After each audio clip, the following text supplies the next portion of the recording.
누가복음 19장. 예수께서 여리고로 들어가 지나가시더라.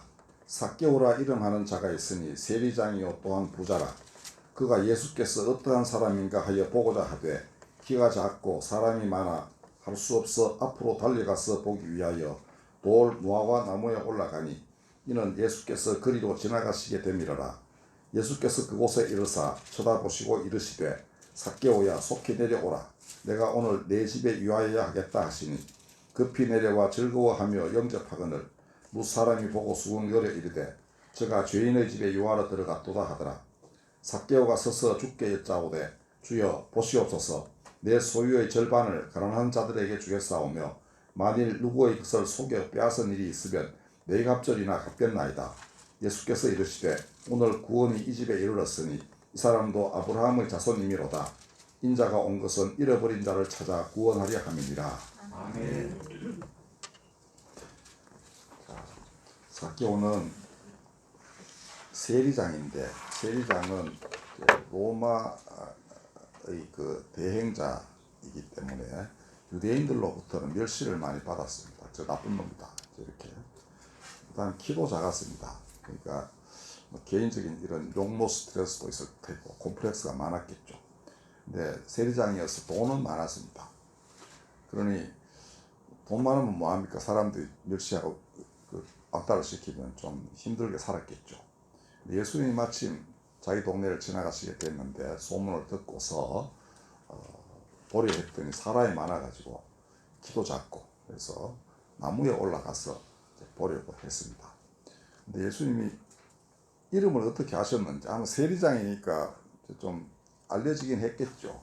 근데 그가 그렇게 나무에 올라와서 자기를 이렇게 지나가는 걸 바라보고 있으니 예수님이 이름을 딱 부르셨습니다. 삭개오야. 그 다음에 오늘 내가 내 집에서 자고 가야겠다. 이렇게 하셨습니다. 이 한마디에 삭개오는 정말 기뻐했습니다.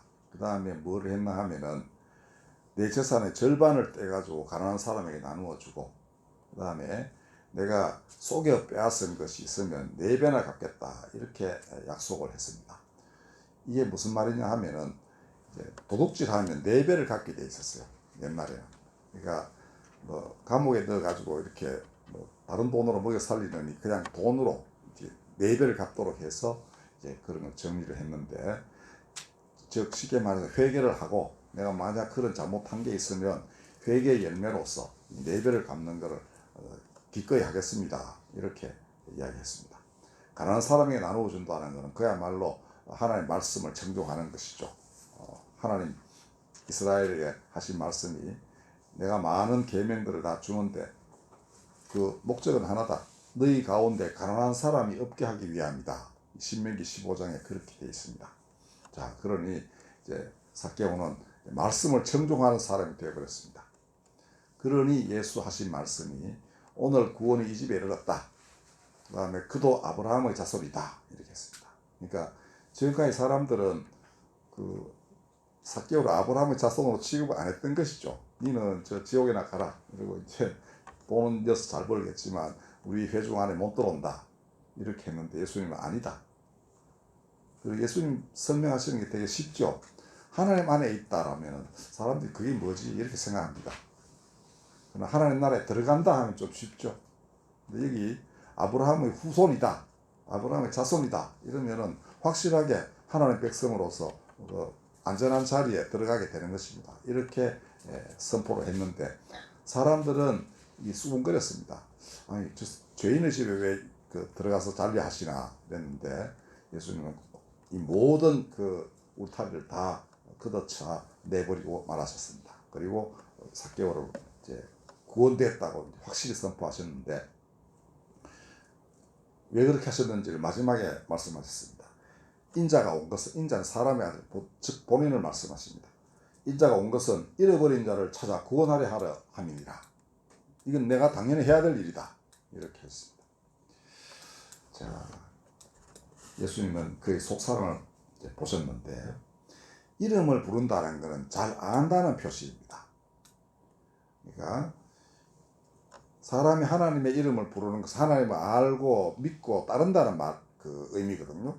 그래서 창세기에 보면은 카인이 아벨 죽인 뒤에 그 다음에 카인의 후예들은 뭐 문명을 일으켜요. 근데 하나님이 아벨 대신에 셋이라는 아들을 줍니다.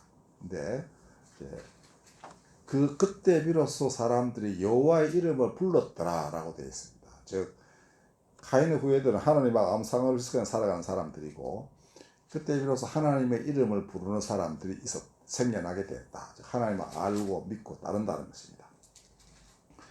자, 그러면 이 안다는 것은, 이름은 부른다는 것은 안다는 뜻인데, 예수님이 삭개오를 이름을 부르셨으면 삭개오를 잘 안다는 말씀 아닙니까?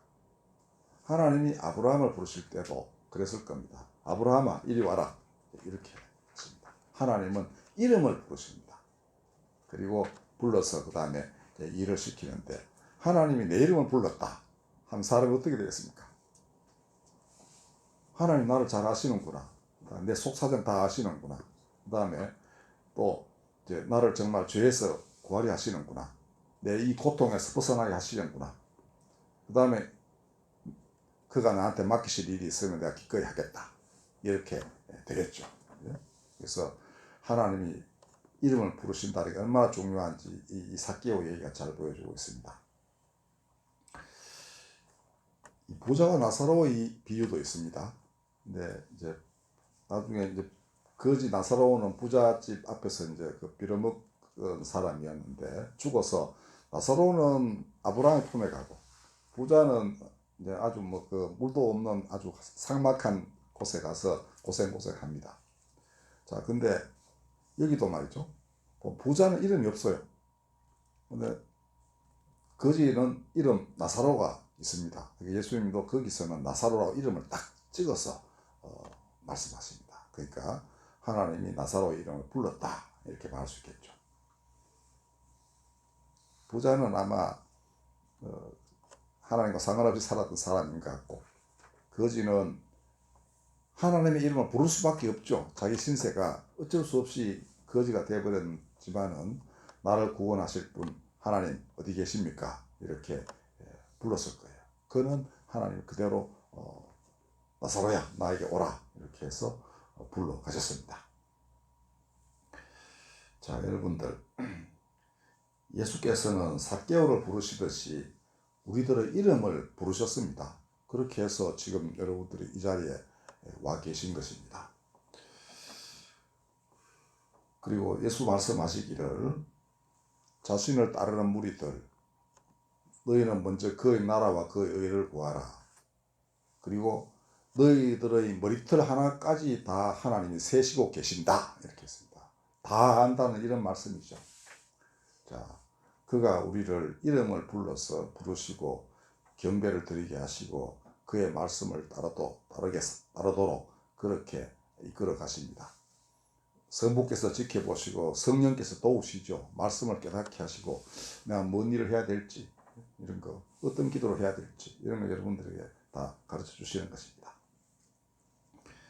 자, 그 다음에 중요한 것이 그의 나라와 그의 의를 구하는 것인데, 예수께서 우리를 이름 부르셨다면 우리는 또 어떻게 해야 되죠? 작은 그리스도가 돼서 딴 사람의 이름을 부르는 것입니다. 그리고 그 이름을 부르면서 기도를 하죠. 그러면 결국은 하나님이 그를 부르실 것입니다. 그렇게 해서 또 다른 사람이 하나님의 사람이 되고, 또 그 사람이 또 딴 사람의 이름을 부르면서 간절한 마음으로 하나님께 돌아오기를 기도하게 되면 맨 마지막에는 온 세상에 하나님의 사람 아닌 사람이 하나도 없게 되겠죠. 이렇게 해서 정말 그 세상의 제사장이라 할 만한 교회는 그런 역할을 다 감당을 해야 되는 것입니다. 예수께서 삭개오를 부르셨듯이 우리도 사람들을 부르고, 그 다음에 그들이 삭개오처럼 돌아서서 하나님의 백성, 아브라함의 후손, 그리스도의 사람들이 되도록 하는 것, 이것이 먼저 이름을 불러서 그 앞에 데려감을 당한 우리들의 의무입니다. 모든 교회가 이렇게 한다면, 그죠? 세상에서 결국은 모든 어둠이나 이런 건 다 사라지고 말 것입니다. 부디 이 땅이 그런 하나님이 정말 복 주시고 거룩하게 하신 그런 세상 되도록 우리가 부름을 입었으니 여러분들 정말 기쁘고 감사한 마음으로 살면서 모든 고통도 또 그걸 위한 어떤 그 자산임을 잘 아십시오. 그 고통 없으면 연민도 안 생깁니다. 그러니까 그걸 아시면 능히 괴로운 가운데서도 기쁨을 잃지 않고 사실 거예요. 예수님 잘 보십시오.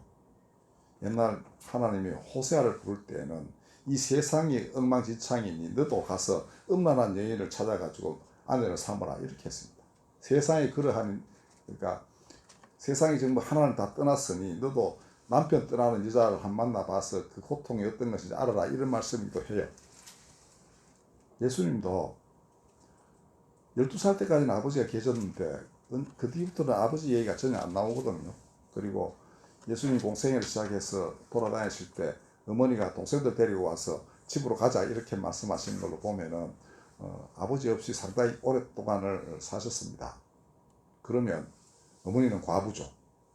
그 다음에 아직 성인이 되지 않은 아이들, 이제 그 11, 2~3살쯤 되면 성인식이 있는데 준비도 하고 14살인가 뭐 그래야 돼요. 아버지 없는 아이를 전부 고아라고 합니다. 구약 성경은. 그러니까 고아를 할 때는 엄마 아빠 다 없는 사람이 아니고 아버지가 없으면 그냥 고아예요. 그러니까 예수님은 12살 때 성인 될 때까지는 어지간히 이제 아버지 계셨으니까 동생들은 고아로 상당 기간 동안을 지나고 어린 시절 지나고 아마 어른이 됐을 걸로 생각이 됩니다. 그러면 예수님 가정은 고아와 과부가 있는 집안입니다.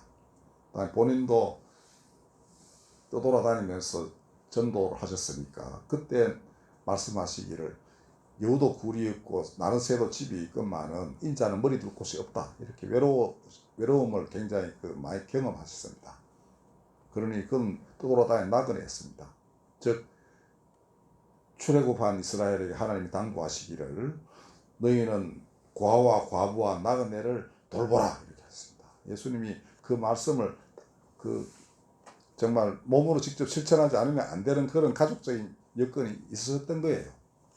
그러니까 어떤 때 우리 삶 가운데 그런 역경들이 다가오는 것은 하나님이 오히려 그것을 통하여 이 세상의 역경을 당한 고통당한 사람들의 심정을 알고 그들에게 연민을 품고 사랑하고 같이 눈물을 흘리고 같이 기쁨의 나라로 오게 하기 위함입니다. 그러니까 믿으면 모든 고통이 사라지고 다 가정이 행복하고 그렇지 않는 경우가 더 많습니다. 오히려 여러 힘든 일이 생길 때마다 오히려 그것이 그 사람뿐 아니라 그 가족 가까운 사람뿐 아니라 온 땅에 있는 모든 사람들에 대한 아픔을 공감하기 위해서 하나님이 그렇게 인도하시는 경우가 되게 많습니다. 예수님 제 아들 보십시오. 다 그랬습니다. 자, 그러니 그런 사람들이 간구하며 이름을 부르면 그 얼마나 간절하겠습니까?